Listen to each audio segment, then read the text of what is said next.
Hey, man. What's up? Oh, not much. What's going on with you? This isn't. What are you doing? Hey, have you ever heard of... We're not on a phone call. Oh, nothing much. What's up with you, man? What's going on with you? Trying to record a show if you would do it. I have another call. Can I merge you with that call? Oh, my gosh.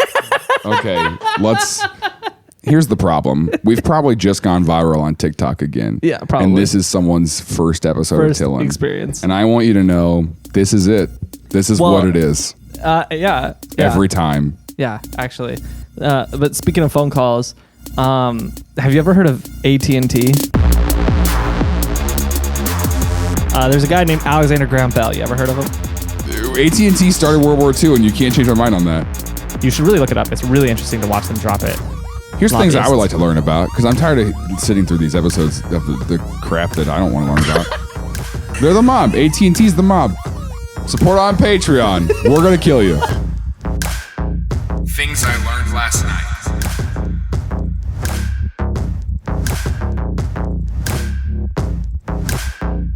TILLN it. Now we're going to learn about my internet provider? Yeah. Are you serious? Yeah. Is it going to be... I really want it to be negative. Is it going to be negative? Sorta. I would love for it to be negative. Sorta. I'm not a fan. It sorta is. Yeah, I mean, it's expensive, man. They promised me last year... It's expensive. They promised me last year they would give me free internet for life, and it lasted 2 months. Who promised you that? AT&T support. I had a bunch some of problems. kid in a polo, door to door? No, here's what happened. I had a bunch of problems with something. I can't even remember what it was last year. Bunch of problems. Her name is Bree. They like... I had a bunch of problems with... I don't even remember what it was. Your wife. Her name is Bree. No, I think they like... I can make those jokes because she will never listen to this podcast. I think they like triple billed me or something like that. It was ridiculous. It was something really ridiculous. And so I called support. I ended up escalating it like 3 or 4 times. Like I was talking to the CEO at this point. No, you weren't. You wanted to. But didn't you try to call Jeff Bezos once? I emailed Jeff Bezos. All right. You emailed jeffb@amazon.com. I did. And I got a reply from his assistant. Yeah, they do that. They do that on Amazon support. If you lift it high enough, they'll give you Jeff's Amazon email, which is literally jeff@amazon.com. Yeah. And they're like, here, we'll get you Jeff's email so you can talk to Jeff. Dude, that's exactly what they're doing. Right. Like, oh yeah. You want to talk to my manager? Yeah. Okay, well here's what? Jeff Bezos. I can tell that you're not going to give up until you talk to Jeffrey. First of all, it's not even short for Jeffrey. It's short for Jeffold. Anyways, so AT&T was like, yeah, we're sorry, sir. This is a major inconvenience. Here's what I can do for you. I can give you free internet for life. And I was like, for life. And they were like, yeah, for life. And I was like, you're telling me I don't have to pay for it. And I did not believe them.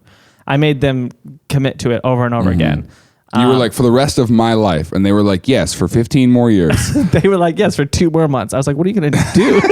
Dude, what if that's how like for life plans work? Is that now AT&T has to put out bounties?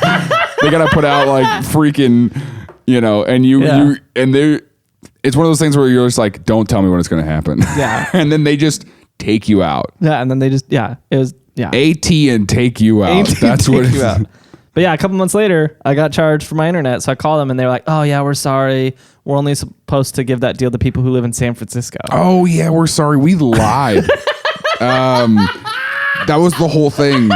And also, we're the biggest internet provider in Kansas City, so you literally cannot switch to someone else. So it's kind of either work with us or not really. Don't. It's either just pay us or don't have internet. Yeah. There are literally 0 other options unless you live in North Kansas City where Alex lives, and it's part of their infrastructure and their city planning to have Google Fiber for everyone in North Kansas City. But if you live in the rest of Metro Kansas City, AT&T is just most of Kansas City. Google Fiber is in most of Kansas, and you could also get Comcast. Can you really? You want to get Comcast? Sorry, I want to watch Hulu. I would like my internet to, net. Well, but AT&T doesn't half the time. Yeah, it's true. So here, it's anyway. Ironic you said this because But doesn't AT&T own Comcast? No, I'm pretty sure they do. they do not. AT&T is the most monopolish company to ever exist. Right. This story, man, I love this. Okay, I used to be a Singular customer. Yeah, and now you're an AT&T customer. Well, not now. Well, I was AT&T for like 2 years, and then I was like, I'm pretty sure these people are going to try to kill me one day. I keep getting calls from AT&T reps that makes me think they're going to. Yeah. Well, they'll show up at your door too. That's how they got my old roommate. Is that they were like, hey. No, that's how you got your old roommate? They didn't kill my old roommate. that's how they like recruited him. Is they do the whole you go door to door selling internet and you make commission, and they're like, you can make like it's a pyramid scheme. A little bit, yeah. If you recruit people, you get more money. It's just like a whole. So here's how this started. There's a guy named Alexander Graham Bell. You ever heard of him? He invented the phone. And you're asking me if I ever heard of AGB? The notorious AGB.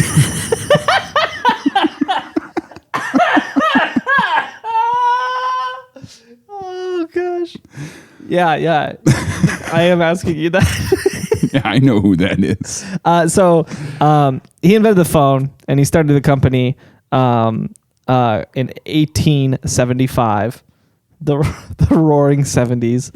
1875. Yeah, it was actually the ringing 70s. It was the first. All right. It was the phone thing. And so he starts this company called the Bell Telephone Company, which is now Bitcoin, BTC. That's a little known fact. Little known fact is if you invested $100 in 1875 into BTC, you would be a billionaire now. Your email would be jeff@amazon.com. They just give that email goes to the richest person. I have a conspiracy that Jeff Bezos isn't actually the CEO. Say this differently. I have a conspiracy that the bald guy we know as Jeff Bezos is not Jeff Bezos. Is not the CEO. I have a conspiracy that it's literally an alien with like 8 tentacles, and he's just out here like, and that's who runs Amazon, because the things they're doing is pretty insane, right? Yeah. Like, first of all, he's like over here, and they're just AT&T lied to you, and Amazon to me was like, we're going to send you this thing. And then like 2 months later, they were like, just kidding, we lied. Just kidding, yeah. Oh, here it is. Oh, yeah. Oh, yeah. We can get anything to anywhere in the world in a couple of hours, but we couldn't get this to you in a couple of months. 2 months to get you this. Anyway, they gave it to us eventually. Okay, so he starts back this on company. track. He starts Bell Telephone Company in 1875. So he invented the phone. We all know that story. Whatever. He calls his assistant and is like, "Hey, I want to see you." And it's like, what a weird first phone call. And then he starts this phone company. He was only there for a couple of years because he was like, I like inventing more. He's like, I need to go back to my laboratory. Yeah. And so he sold his shares. Inventors do that. Yeah, he sold his shares and let the company continue to run. The company is interesting because they had a really interesting strategy in those first days, because they recognized, okay, for this to work, there has to be phone lines crossing the country. And so this will cost millions of dollars in infrastructure to get this off the ground. For this to work, we're going to need a lot of yarn and tin cans, okay? And we got to build an infrastructure. And there's that place in central Missouri with all the yarn we can go to. What's that place called? Yarn Barn. Did you say yarn? What's that place called? Yarn? What?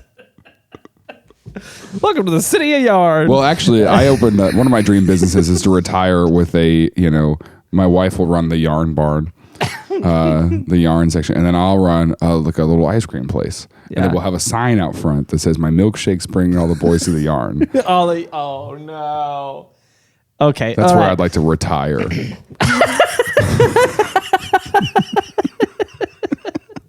Enough of this. So AT&T's strategy in the beginning was pretty clever. They recognized. They said, we got to buy property. Well, what they said was, this will cost millions of dollars to stretch phone lines across the country. So instead, what they did is they said, okay, we've got 20 years for our patent before the competition starts coming out. Yeah. And so they said, we got 20 years to cover the country in all these phone lines, but that's going to be expensive. So what they did is they sold licenses to investors to cover their territory. So most of the territories were towns or in extreme cases, counties. And these licenses, the way it worked is you could build your phone lines all around your territory, however you wanted to build them.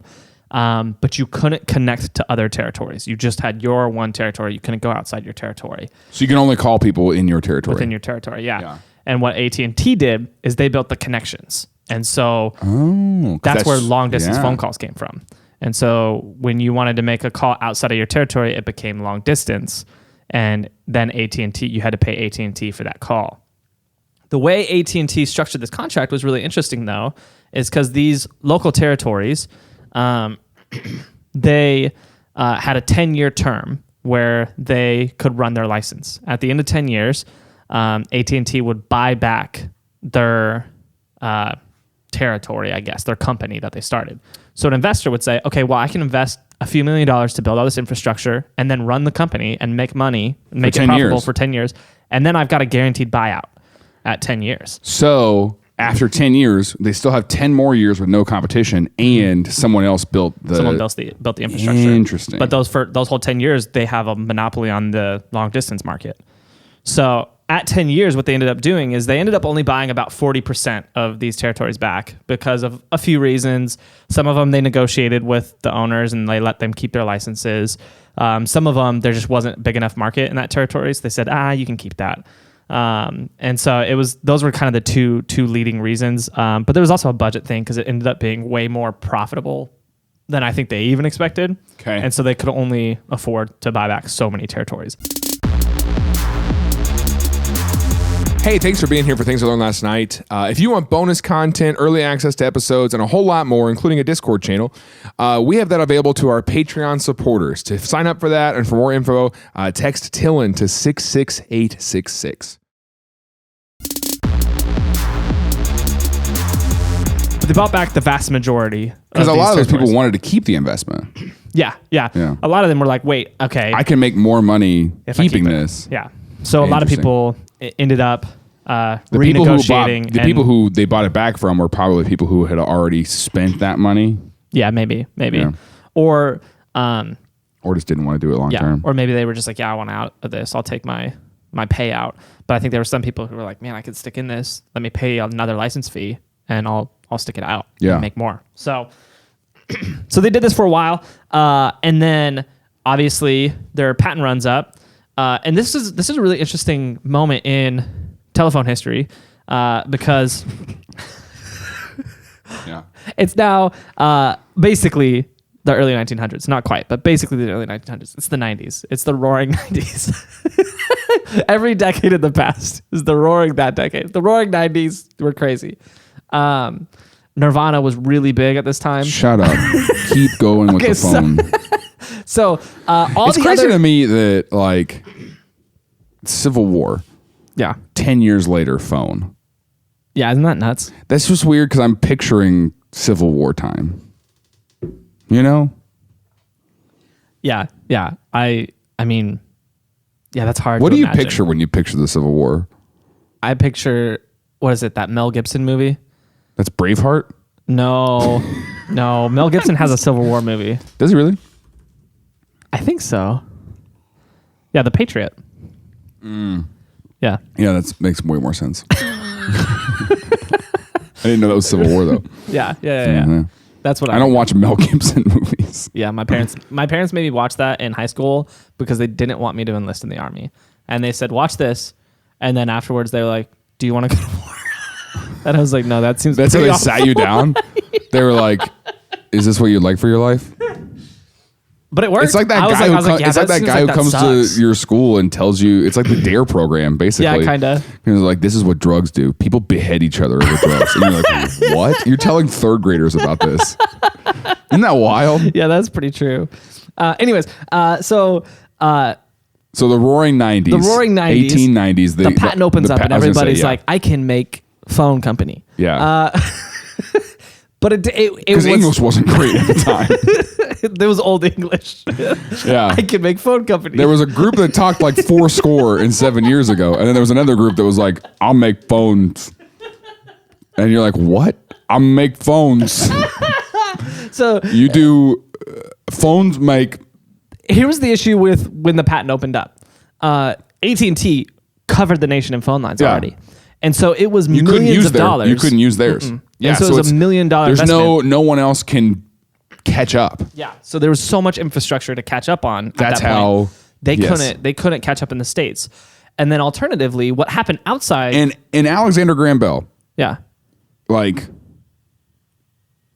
just He just kept inventing. He's just I've got other things to make. he sold out though. Like he sold his shares he sold and his wasn't shares. making money from this. No.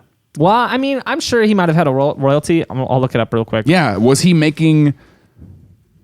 No, I don't want to say residuals, but yeah, you know, because I mean, because if you sell out, then 20 years later they are the company. Yeah. And was it really millions? Because in the 1890s, millions is a lot. Yeah. So he sold his patents for $100,000 in 1879. That's a lot of money. How much is that worth today? So $100,000 in 1879 is worth $2.6 million today. So I mean, he made money off of it. $2.6 million. Wow. So it wasn't like he made crazy money, but he made money. Like, you know, like he probably would have made a lot more if he stayed, but he made good money. And then he just went on and kept inventing stuff. He lived the rest of his life, and he's just like, what can I make? Yeah. He invented the pooper scooper. He didn't. That's what he went on. He made the phone, and then he made the phone, and then he spent the rest of his days cutting eels. Because he was like, what makes Where these? did they Where come did from? they come from? So what was interesting about it is in the U.S., obviously nobody could compete with AT&T. But outside the U.S., most other countries, what they did was they started state-run telephone companies, which sounds at first glance pretty not American. But it's actually, I'm kind of surprised that it didn't go this route in America because it was essentially like the post office.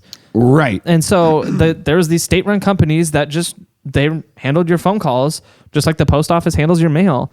And so that was the way it was in most other countries for years until obviously it wasn't. A bunch of other people were like, wait, I can make a lot of money like this. Kind of like FedEx. Okay. Can you explain to me how phones worked? Yeah. So back then, back then or now?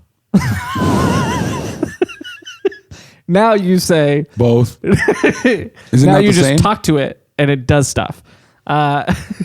No, okay. So back then you would pick up your phone, Yeah. and you would get I'm connected glad to you your. included that first step. Yeah, let me walk you through every detail. You would get connected to your local operator, You're right. and that was whoever I ran was your gonna say, territory. so middle of the night, is there an operator standing yeah, so by? there was always an operator standing by. Usually there was multiple, and depending on how big your territory was. Was watching And they PewDiePie had- on his phone the whole time. He's on an iPhone. That's what I imagine. He's on an iPhone. With his feet up on his Feet desk, up, just watching. Oh, hey, yeah, hello.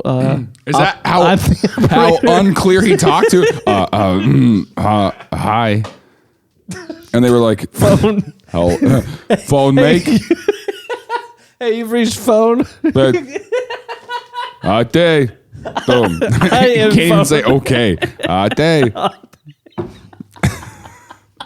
Just doesn't know. He just doesn't know how to talk. Yeah, so then they just had this wall of like inputs. Super intelligent. Can write really well. Oh my gosh. But can't But when it talk. comes to like the, it's just like the verbalizing is tough for them. So they had For phone operators. basically like guitar cables. They were like little 1/4-inch cables. Yeah. And they just had a wall of inputs with everybody's name on them that they serviced. That's what I knew. I was just Yeah. making sure that we could Yeah, and so talk about the evolution of that. So Yeah. what you're saying is that person became a state employee in some areas. yeah, and so in other countries it was a state employee, and In then other the way it countries, worked sorry. for long distance is they had like a splitter cable that would then go out into And there's like a person connect who to just- AT&T, and then AT&T would Where connect they them. run the cable through the ocean? Yeah, AT&T just carried it. There's actually the way that works now is there's a giant fiber optic cable that's just stretching the planet through the oceans. It's actually really interesting to watch those ships lay that cable line because they have a giant spool that's just constantly just dropping it into the ocean, and it's huge, this line. You should really look it up. It's really interesting to watch them drop it. But yeah, it's just this massive, like really sturdy cable that's stretching the ocean. And I think that's doing internet now. I think we've got phones figured out. Now phones are pretty much all I satellite. love that Bree could wake up at 2 a.m. and see a glow coming from your office, and she's like, "What is he watching on his computer right now?" You know, she's like, "He's probably in some chat room with some girl in Florida." In Florida. And in your office, you're just watching them lay fiber optic cable, and you're just like, It's so satisfying. You really need to try it. Like, that's why I bring it up. It's because you use the word satisfying. It's because you go, it's really satisfying, actually. It's like, I mean, they've got it some down to days a I have a science. bad day at work and I want to go home and just relax with a good hour of fiber optic cable laying. You know? So anyways, It really takes the edge off. one of those companies, one of those state-run companies, the Dutch company, I think it was, I can't remember exactly how they spelled it, like Dutch Telefonia or however you say that in telephone in Dutch. That became T-Mobile, and T-Mobile just was like, we'll keep the T part.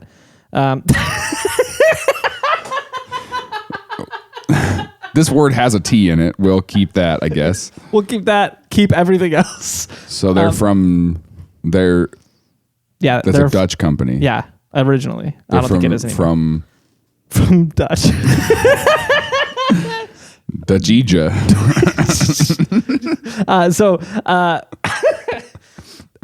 So what happened really quickly is other companies existed.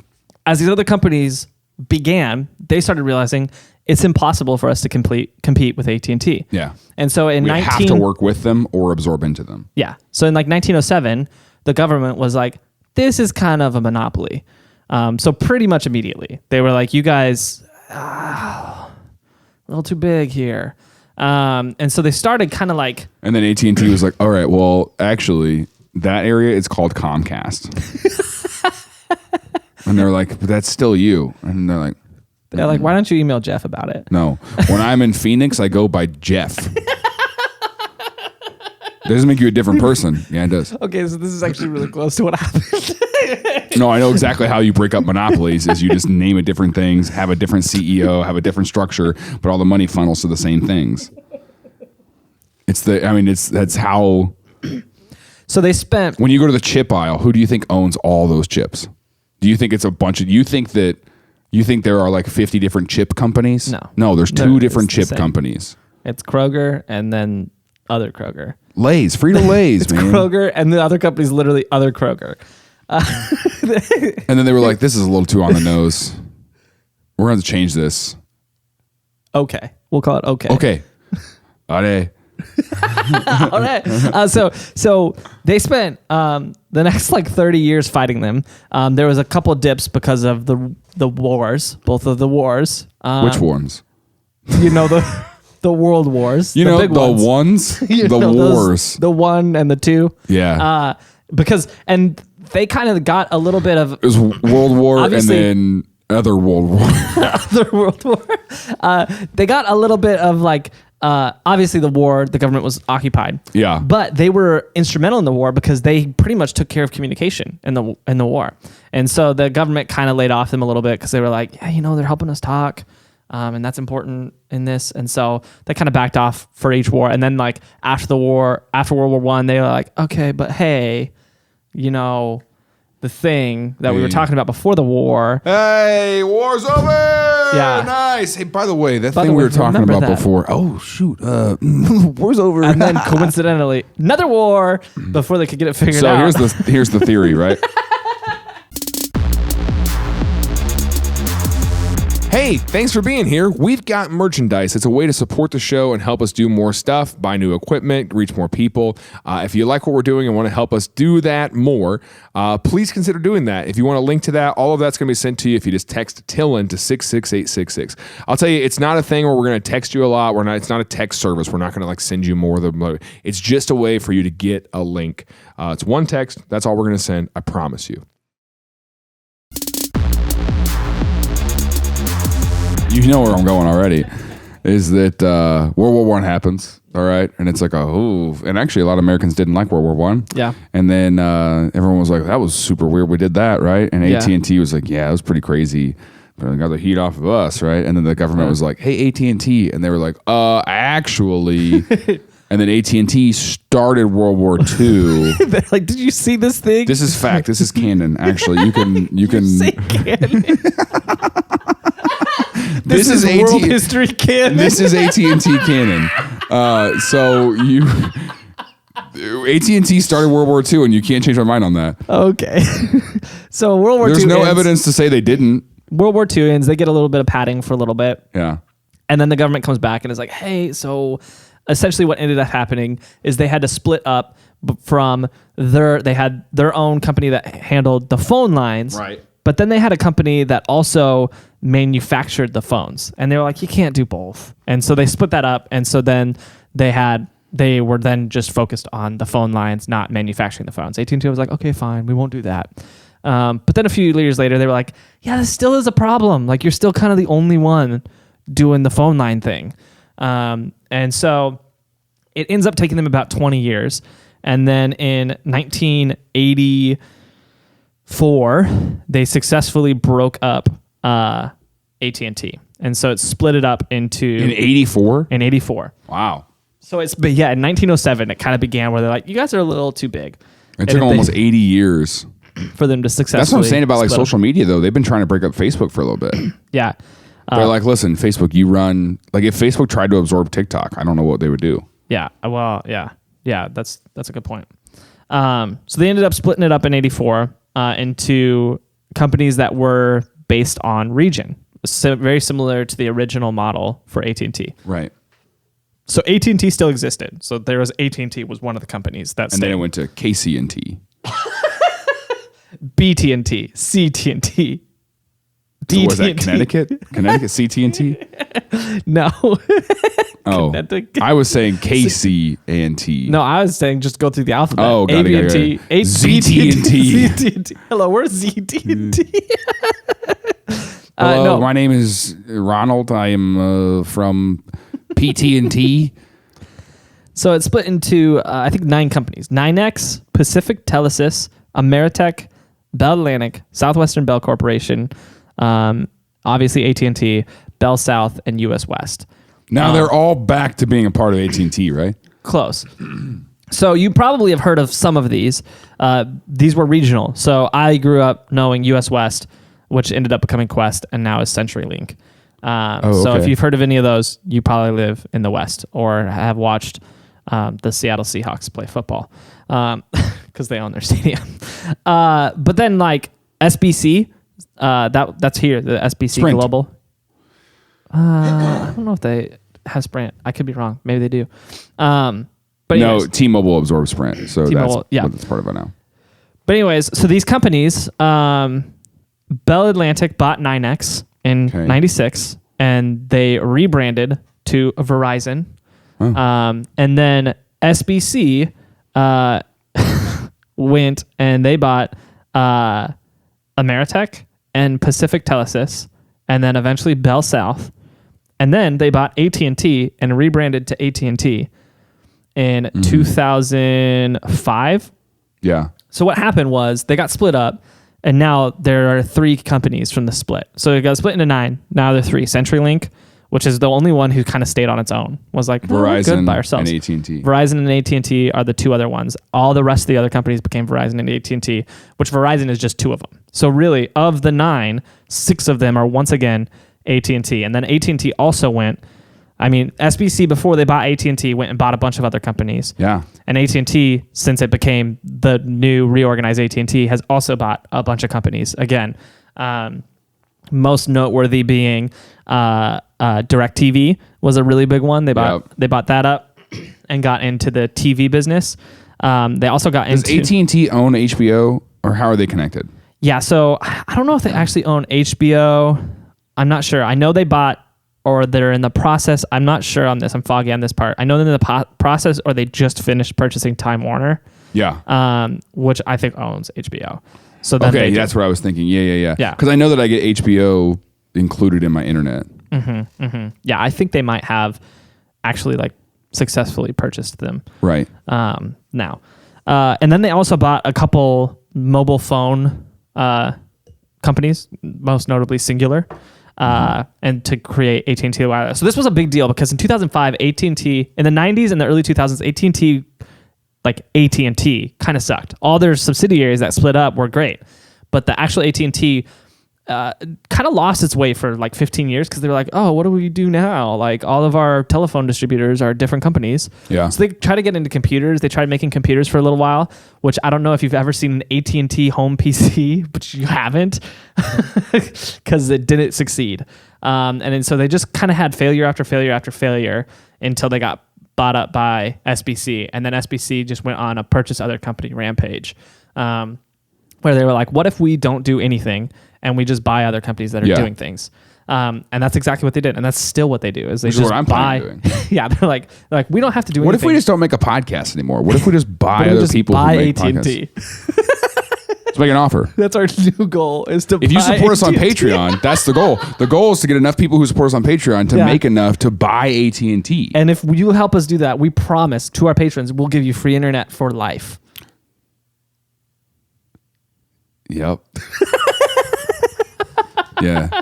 If you know what we mean. It'll be the best 2 months of your life. Support on Patreon. We're going to kill you. Let's just put it out there, you know? Let's just really make that let's really make sure that's known. If you do want to support on Patreon, you can text TILLN to 66866. That's the quickest way to get started. Yeah, and we want to take a quick second, actually, while we're on the topic, to shout out one of our $25 patrons. His name is Kyle. Kyle's so cool, man. Kyle and his wife, honestly, like they've been on all like the live events that I do. Yeah. And they take turns watching their kid. So this is so true. Any live event that I've done, any live event that I've done, their child is in the living room, and they honestly they take little shifts of watching the live, and then one of them goes to watch the kid, and it's almost like 12-minute intervals where they're just like, all right, it's time to switch. Like it's so funny to me. That's awesome. But yeah, so shout out to Kyle. Thank you for supporting the show. You're making it this possible. Yeah, for and us we're gonna kill you one day. Yeah, we're gonna kill you. But not after we give you we're not gonna tell you when. But you know, you're gonna get free internet, and you better enjoy it.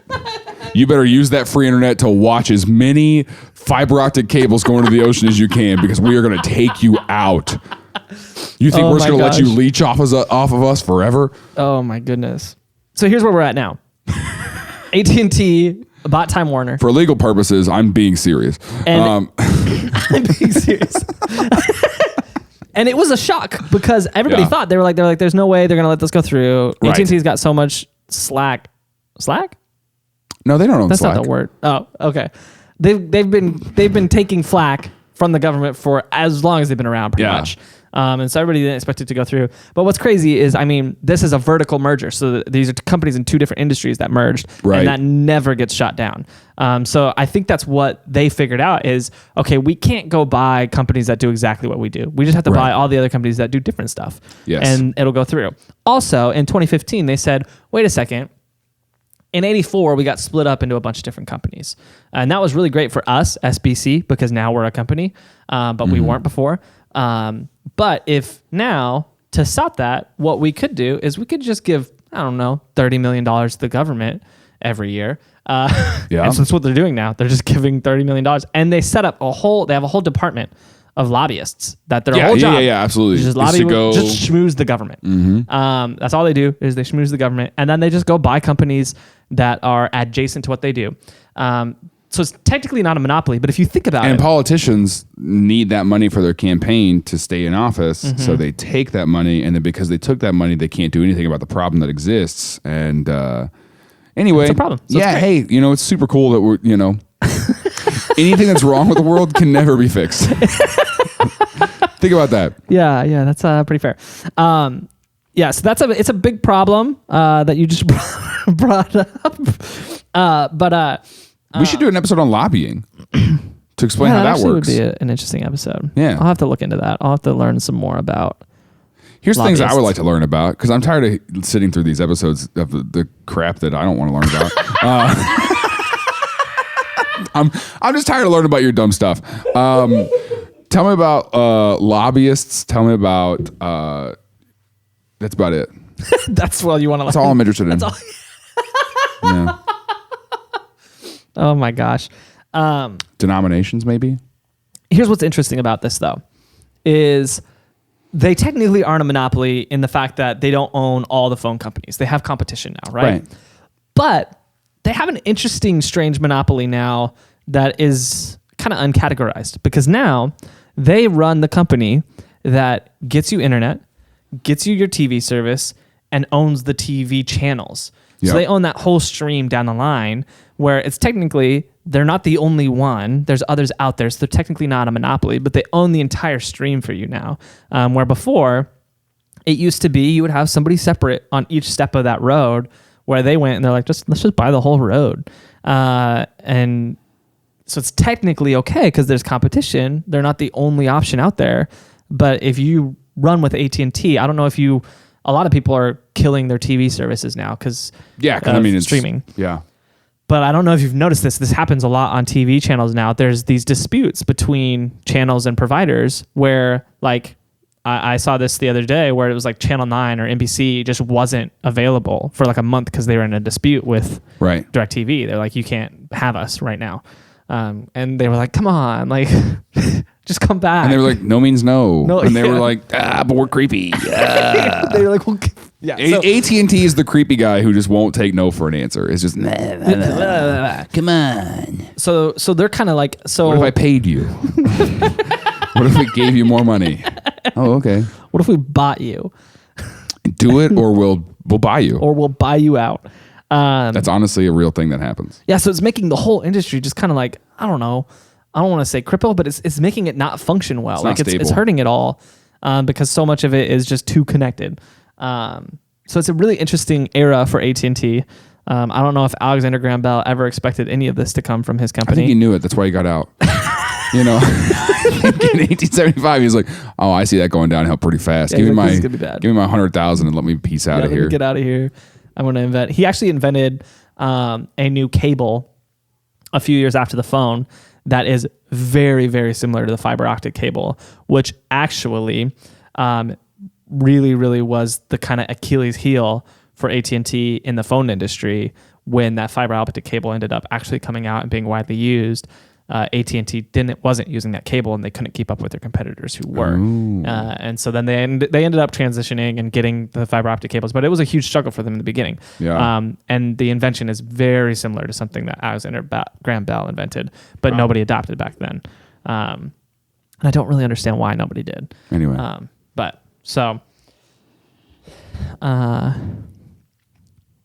that's AT&T. That's AT&T. Wow. So are we pro AT&T? Are we not? That's really, honestly, it's a character question. I'm a subscriber. I give them a lot of money every month because they're expensive. Well, and they're threatening your life. Yeah. They actually, I told them, I was like, I want free internet for life. They're the mob. Yeah. They're the mob. AT&T's the mob. And they said, how about this? You pay us $30 a month for your internet or we kill you. And I was like, that's a pretty great deal. I like that deal. We'll take it. Hey, I see you got some problems with the service we're providing. And I'm saying we could provide you with other services. Yeah.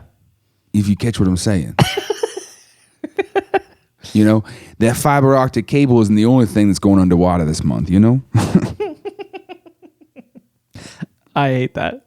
You're going to get whacked. We can spoil you. Spoil? Spiral? Okay, that's enough of this. Spool. We'll wrap you around a spool. They'll do that with your intestines. They're gross people. Oh, God. Anyway, that's AT&T. Yep. That's AT&T. Do they own any music companies? They might.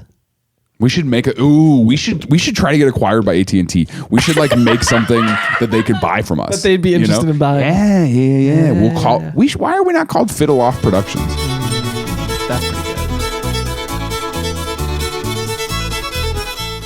Hey, thanks for watching Things I Learned Last Night. Don't forget to like, comment, subscribe, and watch some of our other videos. They're showing up on the screen somewhere around here right now. We'll see you later.